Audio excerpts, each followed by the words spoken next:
नमस्ते, मी सुवर्ण धाडगे, अध्यक्ष पारनेर तालुका महिला राष्ट्रवादी काँग्रेस पार्टी शरदचंद्रजी पवार गट। आज राज्याच्या एक महत्त्वाच्या नेत्या चित्राताई वाघ पारनेरच्या एका विषयावर बोलल्या।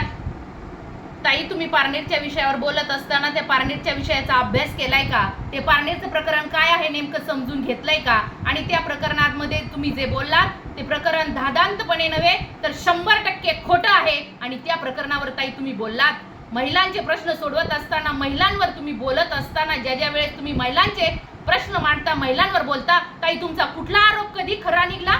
ताई तुमचा एकही आरोप त्या ठिकाणी कुठेच खरा निघलेला नाही।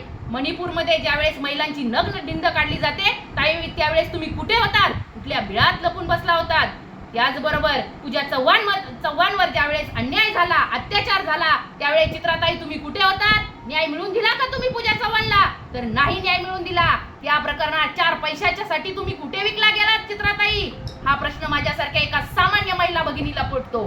त्यानंतर पुढचं प्रकरण म्हणजे महिला कुस्तीपटूवर मध्यंतरी अन्याय झाला, अत्याचार झाला। चित्राताई किती बोललात तुम्ही त्या प्रकरणावर? तुमचं तर सरकार होतं, राज्यात सरकार होतं, तुमचं केंद्रात सरकार होतं, कुठे न्याय मिळवून दिला त्या महिला कुस्तीपटूला? अहो अशी किती प्रकरणं सांगू? त्या महबूबाई शेख त्यांच्यावर तुम्ही आरोप केले होते, महाराष्ट्र राज्य युवकचे प्रदेशाध्यक्ष आहेत ते, त्यांच्यावर तुम्ही आरोप केला होता ताई, कुठे गेला तो आरोप? निघला आरोप खरा? अहो सर्वोच्च न्यायालयाने सांगितलं महबूब शेख निर्दोष आहेत। ताई कुठल्याही गोष्टीवर आरोप करताना तो जपून करा आणि खरा असेल तरच आरोप करायचा, खोटा आरोप अजिबात करायचा नाही।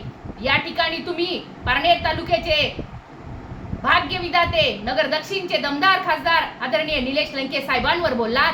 ताई काय बोललात त्यांच्यावर? बोलत असताना तुम्ही भाषा काय वापरली? एकेरी भाषा बोलताय। एका लोकनियुक्त खासदाराला 6,22,144 मतांनी नगर दक्षिणच्या गोरगरीब जनतेने ज्या खासदाराला निवडून दिलाय त्या खासदार साहेबांवर तुम्ही एकेरी भाषेत बोलतात।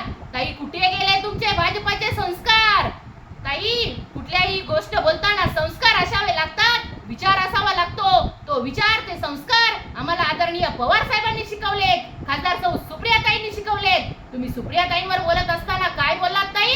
अहो ज्या सुप्रियाताई महाराष्ट्रातील महिला भगिनींवर ज्या ठिकाणी अन्याय होईल, अत्याचार होईल, त्या प्रत्येक अन्यायामध्ये, अत्याचारामध्ये महिला भगिनींच्या बाजूने ठामपणे उभे राहणाऱ्या आमच्या सौ सुप्रियाताई आहेत। त्याचबरोबर कोरोनासारख्या महाभयंकर संकटामध्ये लोकनेत्याने केलेलं काम आठवा आणि मग त्यांच्यावर आरोप करताना तुम्हाला काहीतरी वाटलं पाहिजे।